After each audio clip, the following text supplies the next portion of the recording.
검사하는 게 작업 검사예요. 제가 이 부분에 대해서 이제 저희 식품 분석 팀의 정정 팀장님이 말씀해 주시고, OA는 이제 저희 아까 가져온 원료를 가지고 이제 시료 독일 검사를 시킬 거예요. 그래서 원래는 여러분들이 오셔야 되는데 저희가 다 수고를 다 해야 되겠네요. 그 반장님 안 오셨네. 오시면 시켜야 되는데 오시라고 해요. 시료를 다 수거를 다음 주 아마 월요일날 돼서 시료를 다 수거를 할 것 같아요. 그래서 가까운 데 계신 분들 한번 보시는 것도 나쁘진 않을 것 같고, 또 봉지에 다 이름을 다 수거를 드릴 테니까 그렇게 해서 가져가시면 될 것 같습니다. 하여튼 10시부터 12시까지는 이제 교육하실 거니까 궁금하신 거 있으시면 많이 문의하시고 이렇게 하시면 될 것 같습니다. 아셨죠? 네. 안 그래도 말씀 지금 더 드시면 나가서 더 드시고, 여기는 교육할 때 교육 집중하시면 되겠습니다. 아셨죠? 네. 자, 그때 정장팀장 박수 한번 부탁드립니다.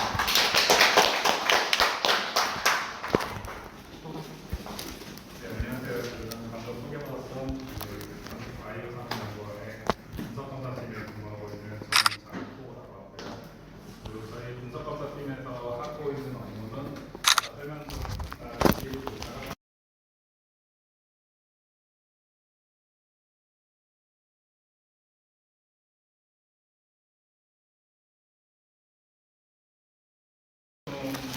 생산하고 있는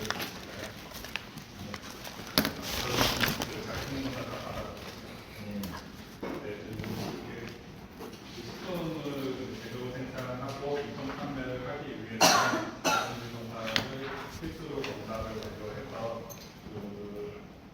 식품 유형마다 1개월, 2개월, 3개월에 이제 검사 주기에 맞춰가지고 주기적으로 검사해서 위해서는 있는 점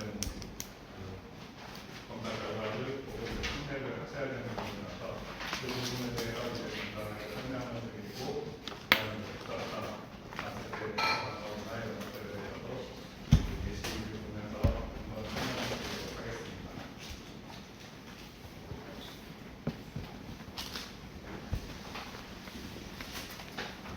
일단은 이제 식품은 이제 법령에 의해서 검사를 하게 되는데, 식품 같은 경우는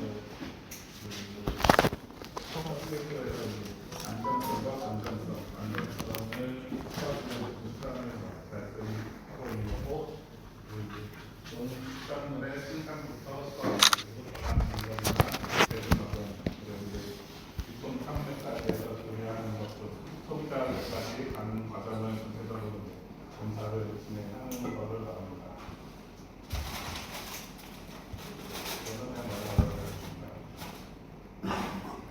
근데 예전 같은 경우는 식품, 가공식품에는 축산물이랑 식품이랑 두 가지로 분류가 됐었는데, 지금은 하나로 합쳐져 가지고 가공식품은 식품위생법에서 식자처에서 관리를 하고 있습니다.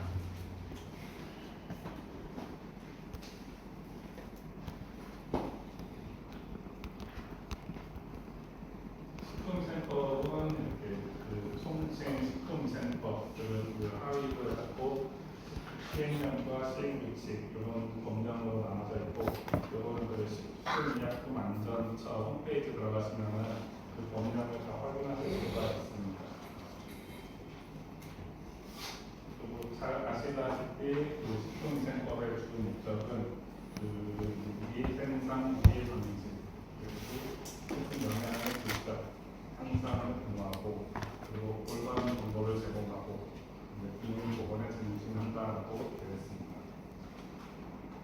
식품위생법은 총 13장, 2개 조항으로 이루어져 있는데, 여기서 이제 저희가 보는 것들은 1장 식품과 2장의 식품과 식품 첨가물, 그리고 표시사항 이런 것들을 주로 보게 되고, 그리고 이제 밑에 보시면은 6장의 검사, 검사가 이제 식품 자가 준비 검사나 영양성분 검사, 위해 검사 이런 것들이 포함되어 있는 것들이에요.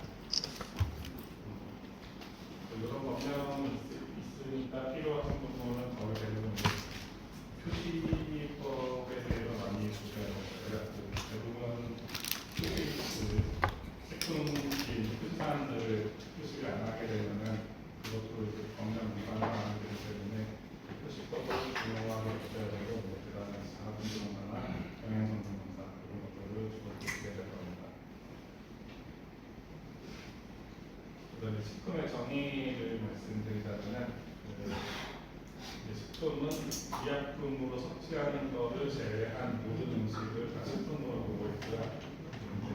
식품 첨가물 같은 경우는 식품을 제조 생산하는 과정에서 보존료를 첨가를 해서 유통기한을 늘리는 방안이 있거든요. 그리고 보존료 같은 것들을 첨가물로 들어가게 되고, 그리고 항색소도 첨가물인데 식품의 색소를 조금 더 좋게 보이기 위해서는 첨가하는 부분이거든요.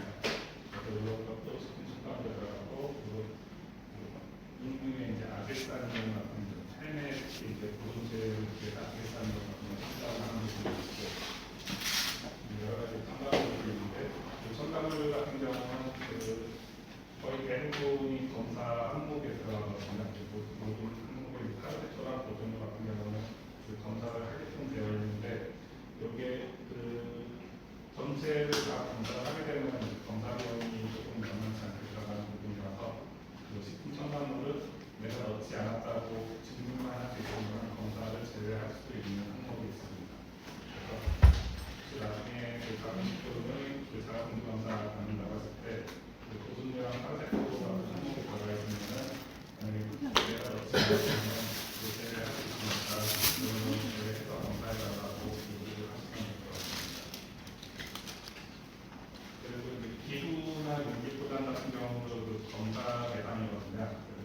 우리가 먹는 음식뿐만 아니라 음식이 담기는 용기조차도 검사에 통과를 해야지만 사용할 수 있어가지고 주변에 어쨌든 다 돼 있는 제품들이나 기구를 구매를 하셔서 포장 첨가물을 하셔야 되는 부분이고, 여기서 저희는 식품이랑 식품 첨가물 두 가지 검사를 하고 있고, 기구나 용기 포장 같은 경우는 또 별도로 기구 용기 포장 기사기관이 있어가지고 그 용기 포장을 생산하시는 분들을 검사를 진행하시면 됩니다.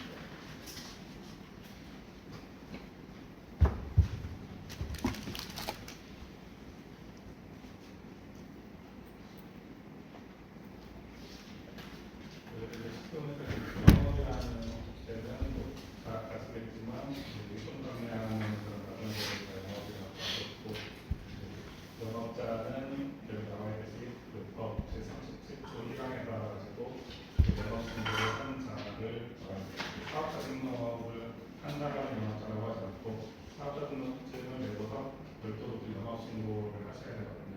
그 영업 등록증을 등록하는 자 영업자라고 하고 있고, 식품 이제는 이제 식품이랑 식품 첨가물을 나타내는 것이 기본 및 용기포장 그런 거에 대한 디자인을 말씀드리는 거고, 식품덕분도 거의 식사소재 식품이나 이런 것들에서 식품덕분 육점 검사를 하거든요. 주로 하는 것들은 아시다시피 플러스들을 항색소, 상균, 살모넬라 들어가신 항목이 있을 수도 있는데, 이런 것들을 주로 식품덕분이라고 하고, 이해에서 등으로 세균수 대상균 이런 것들은 기본 이상으로 받고 있습니다.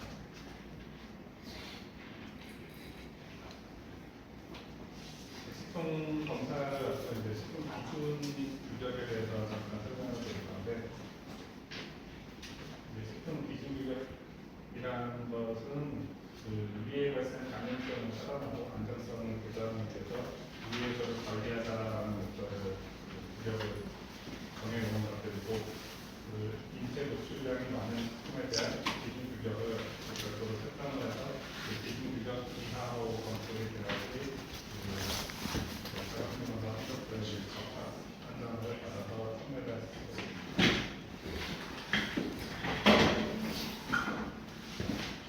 이런 기준 규격을 관리하는 것 자체가 다 시작자에서 별도로 조사를 하거든요. 시기 때마다 식품의 섭취량이나 이런 것들을 보면서 얼마나 노출되는지 확인을 하고, 그거에 대한 노출량이 낮아지면 그만큼 기준이 낮아지고, 노출량이 적어지면 기준이 완화될 수가 있습니다.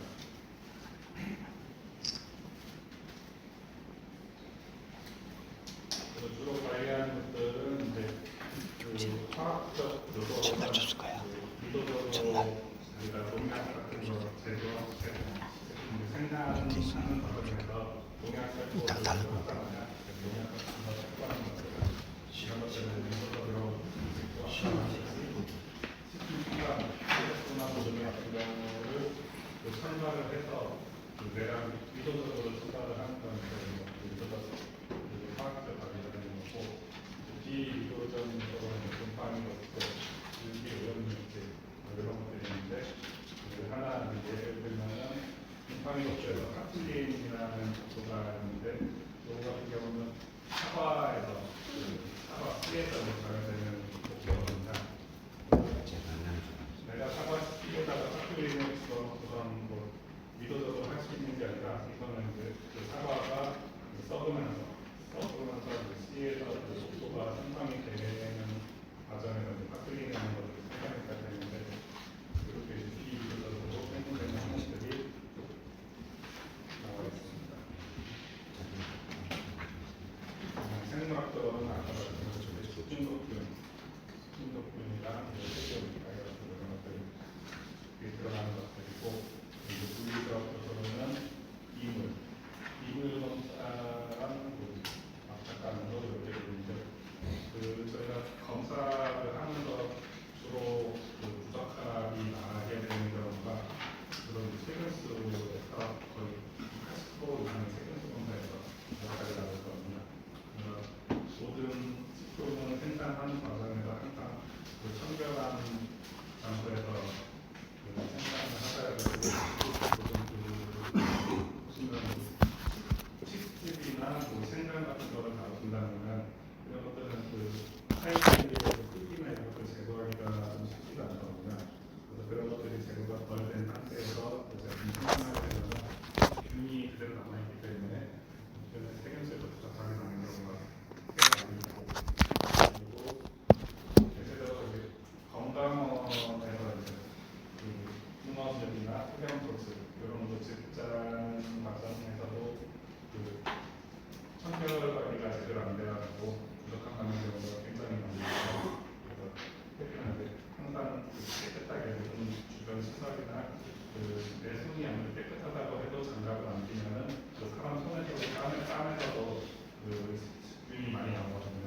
그래서 항상 장갑 착용하시고 마스크를 하시고 그리고 최대한 물로 세척을 하더라도 여러 번 새 물로 갈아서 세척을 하셔야지 계속 세척했던 물로 세척하면 그 안에 균이 계속 놓여있던 것들이 다른 쪽에 옮겨붙어서 계속 부족한 감염 경향이 많이 있습니다.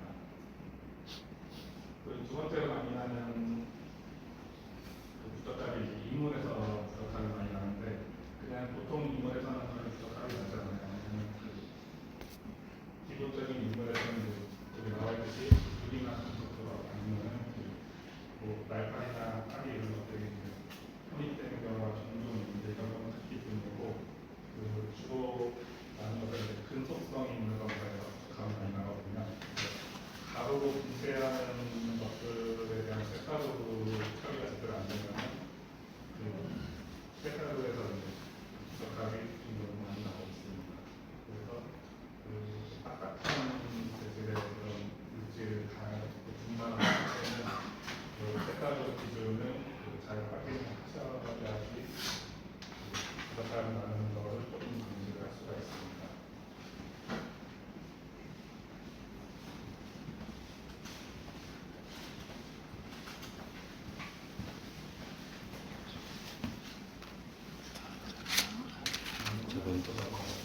교재 안 받을 거.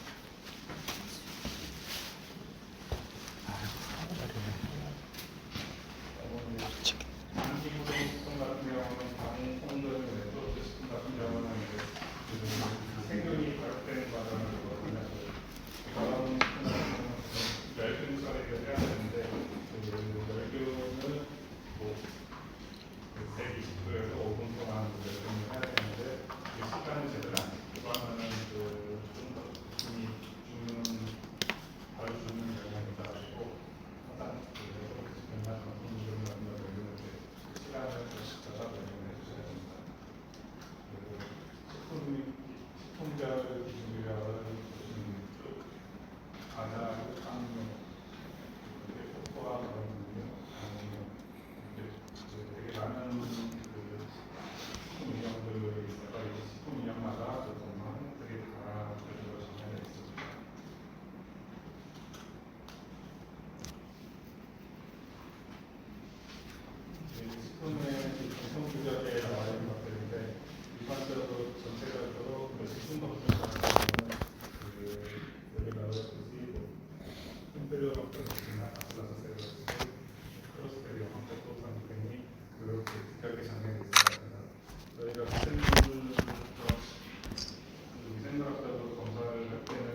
그 실험을 할 때 샘플 5개를 각각 한 번씩 해서 5번 실험을 하라고 규격이 되어 있는 거거든요. 그래서 저희가 임의로 샘플을 뭐 필요 없는 거 많이 달라고 하는 게 아니고 필요한 만큼만 달라고 요구를 하는 거라서 이런 규격을 알고 계시면은 이건 그런 검사를 하는구나 라고 아실 수가 있습니다.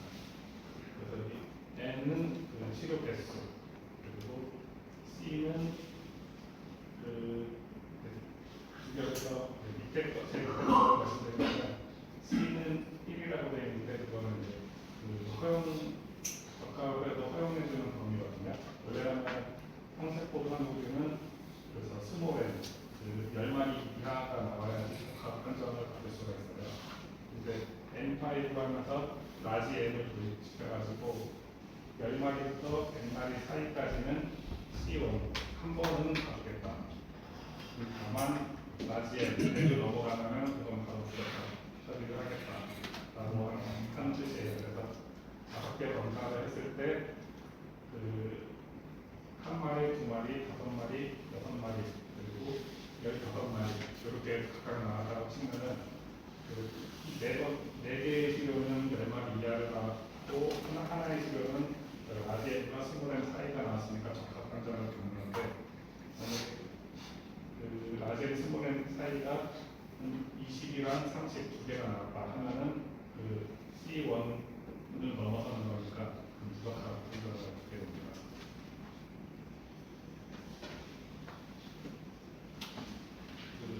공통교육의 전문적 같은 경우는 이렇게 공룡, 커를 해서 나는 카드는 이런 식으로 기준 규격이 정해져 있어가지고 이 규격 이하로 나와야지 가로 판매를 할 수가 있습니다.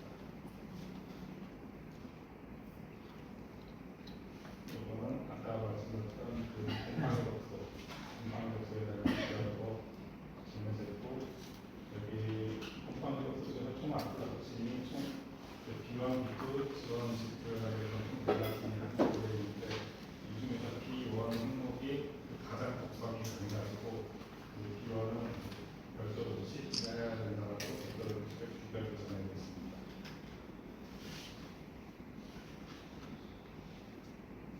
그리고 이제 그 가공식품 중에서 어떤 거를 주로 생산하시는지는 모르겠지만 이렇게 그 과자, 빵, 빵류를 식품 공장에서 보면은 이걸 확인을 할 수가 있거든요. 식품 공장에 나가려면 규격이 뭐 상가, 하루세트, 하루세트 등등 해가지고선 12가지 항목으로 분류가 되어 있는데 이 12가지 항목을 전부 다 검사를 해야 되는 건 아니고 그 식약처 홈페이지에서 별도로 그 자가품질 검사 기준 규격이 별도로 정해져 있어가지고 그 자가품질 검사 항목만 진행을 하면 됩니다.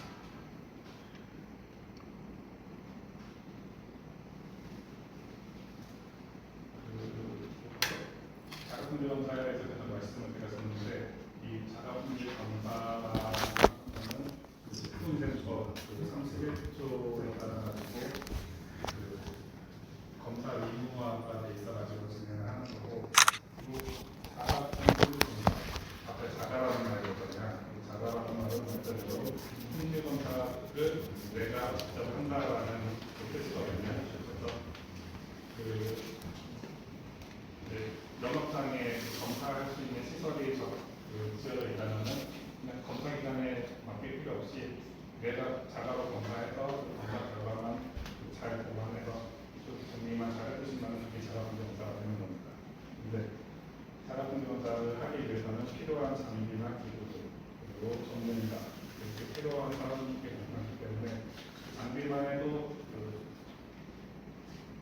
그 HPLC나 이런 큰 장비를 사용하게 되는데 이런 것들이 보통 싸면 보통 비싸면 이하까지도 갖고 있는 비싸기 때문에 구축을 하기가 어려워서 저희는 검사기관에 옆에서 검사를 진행하고 있습니다.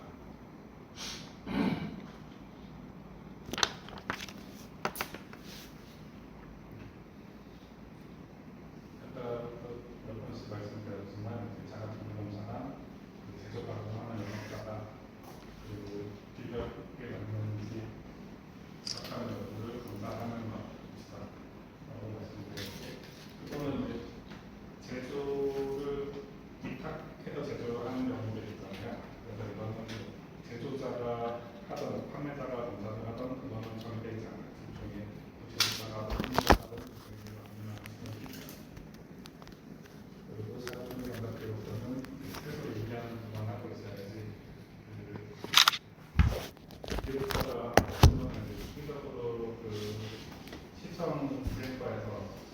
2시간 동안에서 점검을 하시다 보면 1년에 뭐한번 또는 어느 만큼 가능한지는 모르겠지만 2시간 정도 해서 이런 것들이 서류가 있는지 없는지를 보고 가시는데 이때 서류가 없으면 내가 상대처럼 것을 따라고 해도 그건 자신을 안한 거로 되기 때문에 서류를 자주 마음에 주셔야 됩니다.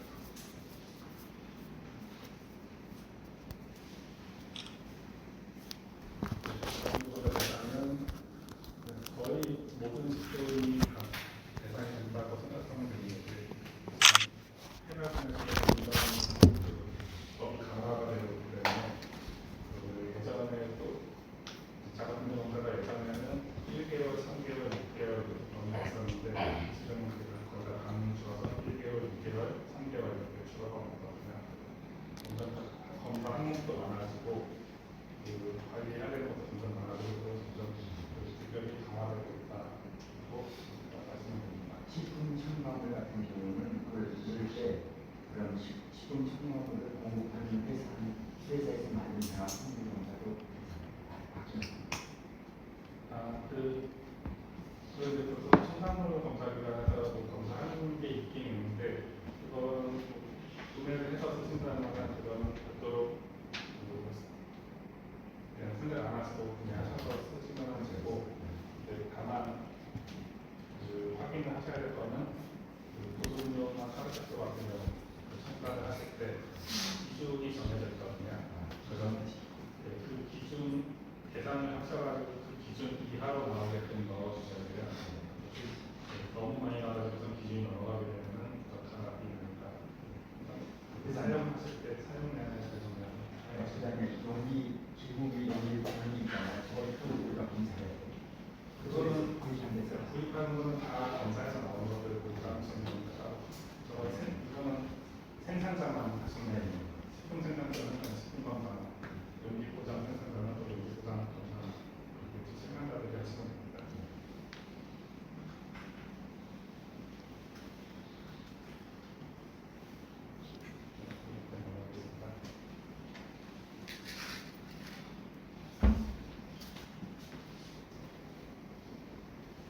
식품 위험별 검사할 때 아까 전에 자가품질 검사 항목이 별도로 있다고 말씀을 드렸었는데 여기 보시면은 즉석 섭취 식품에 대해서 식품 안전에 문제는 이렇게 대장균부터 크로스트리오든까지 이렇게 항목이 정해져 있는데 이거와 별개로 자가품질 검사 항목은 크로스트리오든 빠지고 리스테리아 검사가 되니까 첨가가 있어요.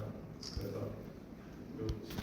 식품 공장에 나온 기준 규격이랑 자가품질 검사 항목 규격이랑 별도로 거의 비슷하지만 조금씩은 규격을 진행이 되니까 그렇게 이런 것들이 있다라고 생각을 해주시면 될 것 같습니다.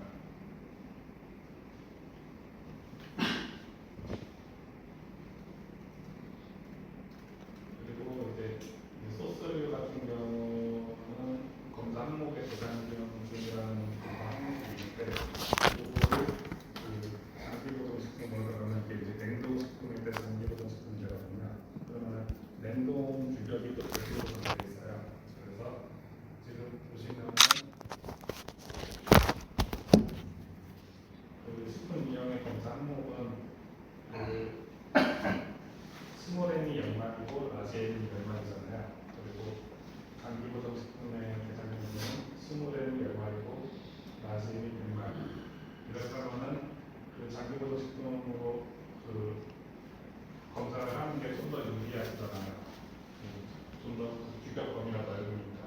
그리고 저까지 대상균이 나오더라 치더라도 장기보존식품의 항목이 좀 더 검사하기에는 유효하게 되어 있는 건데 그럴 때 두 가지 검사 항목이 있을 때는 저희는 좀 더 강화된 기준 규격으로 해가지고선 식품 위험 검사 항목에 있는 유형부터 열만 요 기준 규격을 규격으로 하게끔 있어요.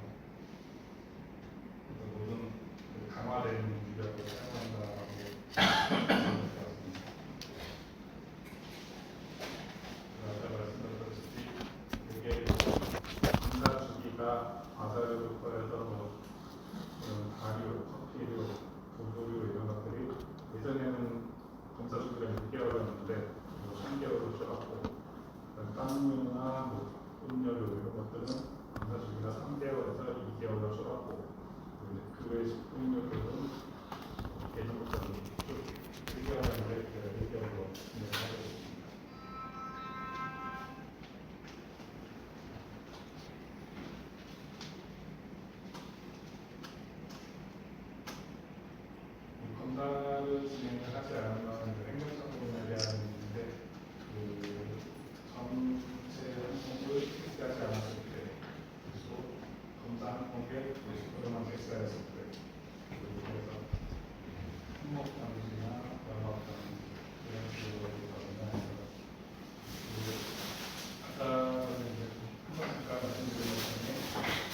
좀 있어요.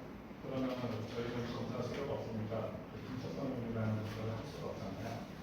분석성인을 제외하고 나머지 검사만 해서 주는 경우가 있는데 이런 경우는 검사 항목을 어느 정도 실시를 안 하기 때문에 법적 불안함이 있거든요.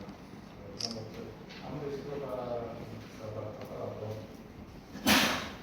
특별한 검사 기준에 맞게끔 해주셔야 되는 부분도 있고 또 다른 편으로 이걸 빠져나가시는 부분 중에 하나는 검사를 식품 위험자로 검사라거든요. 예를 들어서 기타 가공품을 생산하는 5가지 품목을 생산을 하는데 다른 5가지 중에서 한 품목이 유독 비싸다. 그러면 이제 5가지 있다고 해서 검사는 하나만 하면 되거든요. 다 5가지 다 할 필요가 없어요. 그래서 이제 가장 원재료가 싼 제품으로 검사를 해주시는 게 어떻게 보면 원재료 단가 줄이는 데 도움이 될 수 있습니다.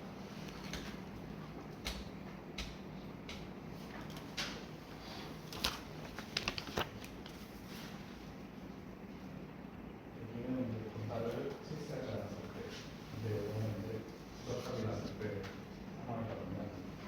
기소나 낙하등 여러 것들에서 부적합이 났으면은 우리 차이가 안 납니다. 그리고 농약 검사에서 부적합이 났을 경우, 공방위 법에서 부적합이 났을 경우 이렇게 해서 승복되지만 행정적인 면에서 이야기가 있습니다.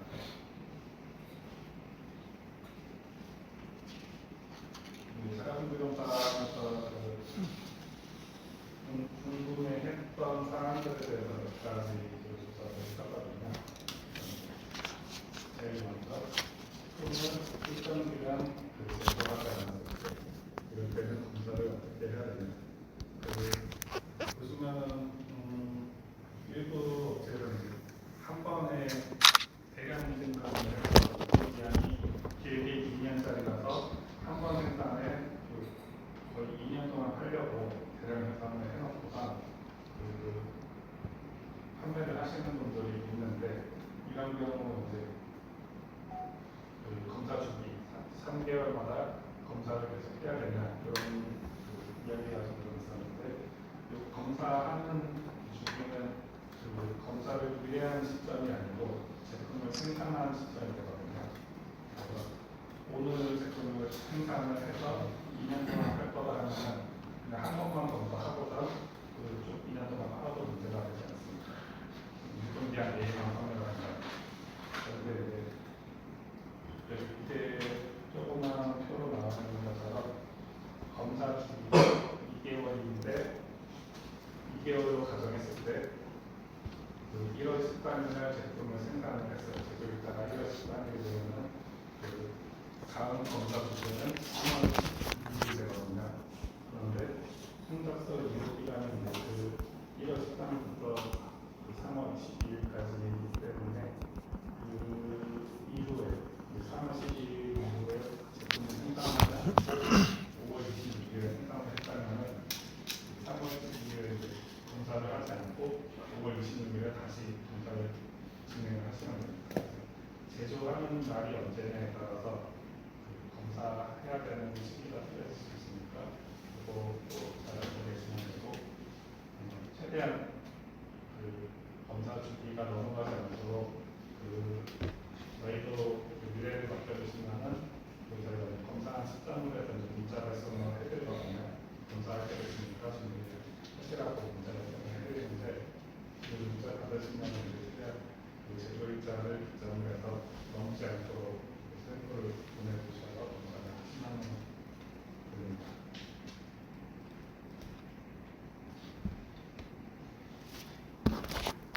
그리고 또 좀 전에 말씀드렸다시피 식품 위험별로 검사하는 거를 말씀드리는 건데 그리고 이제 포도주스랑 배주스가 과체 주스로 한다면 포도주스나 배주스 중에 하나만 검사를 하시면 돼요. 생주스나 쌀국수도 똑같은 식품 영양 주스니까 둘 중에 하나만 하시면 돼요. 근데 문제는 수가는 여기 사과수가 하나 껴있다라고 하면 사과수 같은 경우는 추가로 아까 그 곰팡이 독소 뭐가 생성된다고 파티. 아프라톡신. 파트림입니다. 파트림. 그래서 여기 포도수나 베르스 안에 사과수가 있다면 그 파트림 검사 항목이 추가가 되기 때문에 그 과체 주스 중에서 사과수가 있다면 다른 수수는 검사하지 마시고 사과수수로만 검사하시면 됩니다. 검사 항목이 제일 많은 것, 그 식품 예약으로 검사를 하셔야지 그 모든 것들이 다 검사 제외에 적용되기 때문에 그것은 좀 주의해서 검사하시면 됩니다.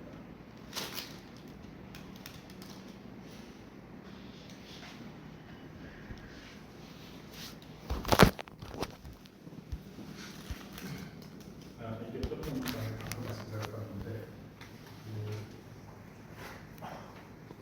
두부에서 검사할 때 일반적으로 두부를 검사하는 중금속, 대장금속, 하루토인데 그 두부를 밀봉하지 않고 그냥 봉지에 담아서 모두 같은 경우 봉지에 담아서 파는 경우가 있어요. 그런 경우는 대장금 검사가 제외돼요. 그래서 이렇게 밀봉하는 두부랑 밀봉하지 않는 두부 두 가지를 판매하실 때는 그 밀봉한 두부를 검사를 받으셔야지 그 위에 밀봉 대장면 검사에 대해서도 통과가 될 수 있기 때문에 아래쪽 밀봉하지 않은 두부 검사를 하시게 되면은 아까 전에 그 민간 상황에서 그 검사 항목 일부를 하지 않는 거로 판단이 되거든요.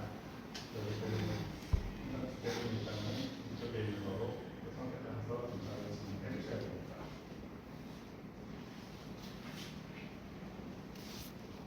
이렇게 파란색으로 있는 아까 계속 말씀드렸는데 이런 것들 파란색으로만 보면 말고 첨가물이 또 있어요. 질질에서 하나감들이 첨가하는 경우도 있고 아까 비슷한 말씀드렸고 그리고 사카린 나트륨도 첨가하는 경우가 종종 있어요. 그런 것들 첨가를 좀 했으면 검사를 해야 되고 검사를 받았으면은 주결안에 들어가야 되고 만약에 그렇지 않았으면은 그 검사를 제외를 할 수가 있는데 이것도 똑같이 증빙을 할 수 있는 자료는 항상 가지고 계셔야 돼요. 이것도 똑같이 다른 품목 중에서 한 품목에서는 하루색소를 사용을 하는데 나머지 품목에서는 사용을 안 한다. 그러면 하루색소 검사를 사용한 제품에 대해서는 그 하루색소 검사를 무조건 해주셔야 돼요.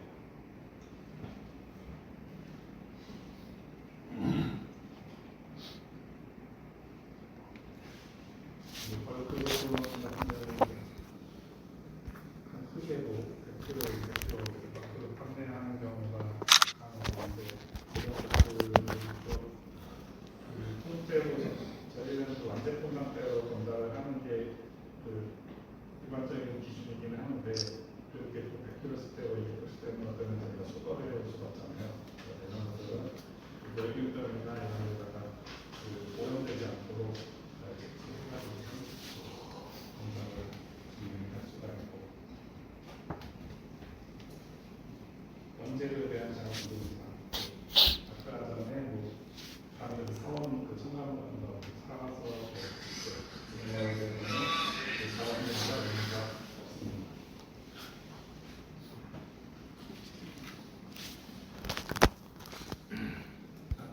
처음에 말씀드린 그 자가 분류하면 자가로 검사하는 거기 때문에 이런 것다가 검사를 진행을 할 수가 있다는 그렇게 검사를 해서 그 자가 분류하는 내용만 잘 만들어주시면 문제없이 그 검사를 하실 수가 있습니다. 이렇게 되면 실험실도 또 실험실에서 감사 대상이 되거든요. 그래서 그런 실험실 과정이나 이런 것들을 추가적으로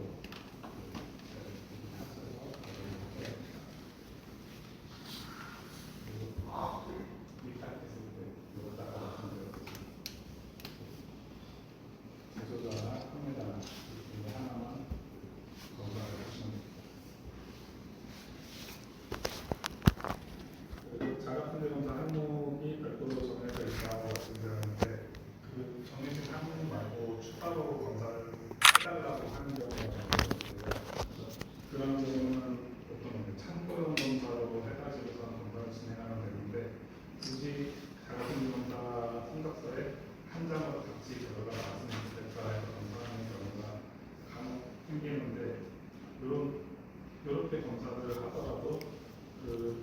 별도로 공통 규격에 준하지 않고 기준 규격에 넘어선다는 것도 똑같이 조사 대상이 되거든요. 그래서 웬만한 공동공사 항목에 아닌 것들은 별도로 참고용으로 검사를 하셔서 그냥 자료만 가지고 있는 게 맞지 괜히 자가분리검사로 진행을 했다가 부족한 많은 수가 있어가지고 그런 좀 최대한 자제를 하시면 될 것 같습니다.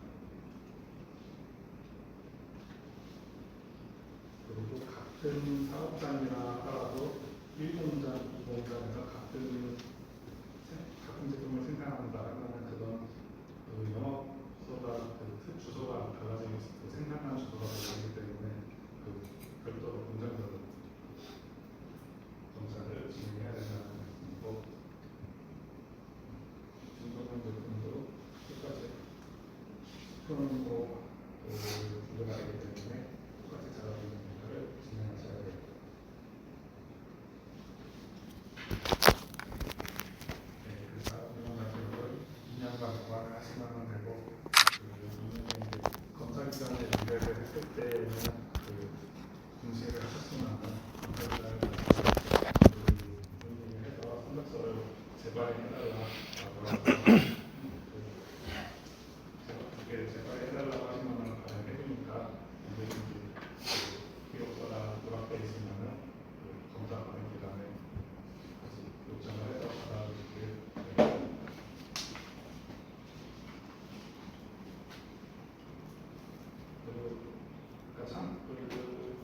자가분리 검사는 아닌데 참고용 검사를 자가분리 검사로 하는 경우가 있다고 말씀드렸잖아요.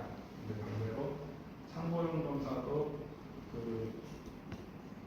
검사를 하실 때 완제품 상태로 검사를 하시게 되면 똑같이 완제품 기준을 받거든요. 그래서 검사를 하실 때 웬만하면 완제품이 아닌 상태로 포장지를 다른 거 쓴다든지 가제품으로 제품명도 A, C 또는 샘플 이런 식으로 접수를 해주셔야지 완제품이랑 동일한 제품명에 식품명까지 넣어서 하게 되면 여기서 아무리 참고용이라지만 자가분리공사랑 같은 기준이 적용이 되거든요. 그래서 참고용공사 할 때는 참고할 생각으로 제품명도 또 변경을 해서 검사를 진행하시면 될 것 같습니다.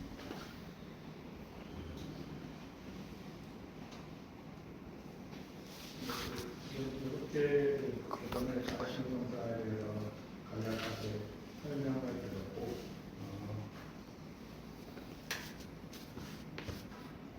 지금 45분이니까 11시까지 잠깐 쉬었다가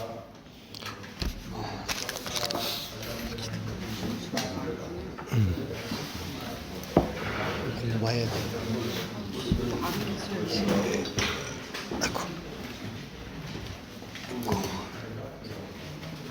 지금 갖고 오셨는데 사용을 못하네. 글쎄 일단은 이 음식은 그러니까 약품, 약재료는 가능성이 있으니 그거 한번 일단 물어보고 지금 임상 강공에 약재료도 들어가니까 고부가 잘 나면 이거 하나 갖고 오가요. 아니죠. 갖고 왔어요. 저거 갖고 오셨어요? 네, 가만히 놨어요. 어디요? 어딜까? 예.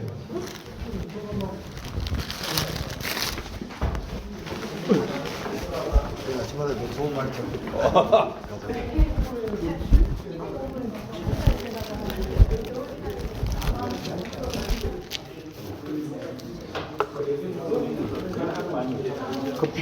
커피? 나 뭐 이렇게 늦어져? 우리 같이 하려고 했는데 오늘 자리 없잖아. 전부 다 왔네. 너만 왔는데. 전부 다 왔네.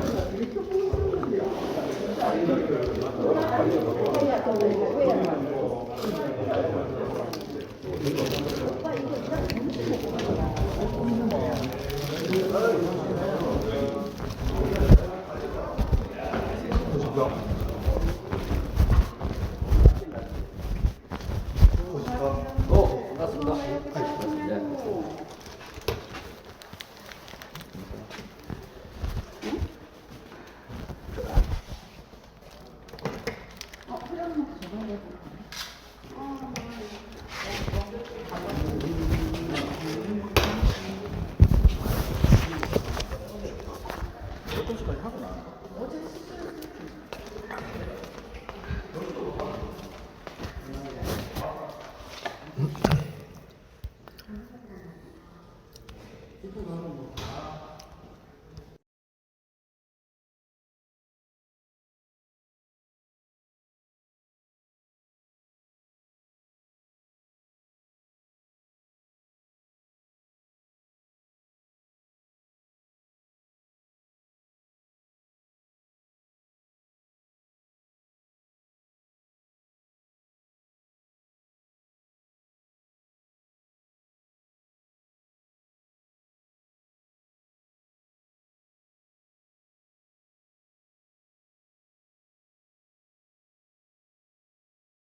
있습니까? 저저번 주는 그때 바빠서 보셨어요? 네, 물을 모르겠더라고요. 출석 관리가 어떻게 하더라고요. 그러게요. 소리도 좀. 네, 가성입니다. 칼 가져왔어요? 칼 있어. 그렇게 싫어. 그거는 뭐 실제로 말릴 거 아닌가요? 안 그래.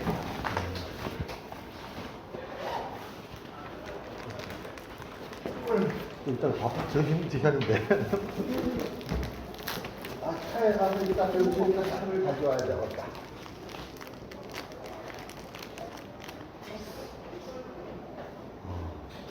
보니까 이제 그 다른 분들도 잘 만들었잖아요. 아까 전에 그런 거. 전부 괜찮은데 이제 그냥 약재를 좀 괜찮다. 약재를 주변에 보면 자기 지역에 약초 아는 분들한테 들어갔고 그게 이제 나중에 잘 가공하면은 한약 뭐 제약사나 한약사 이제 납품할 수 있거든. 그거 괜찮다. 맞지? 여기 뭐야.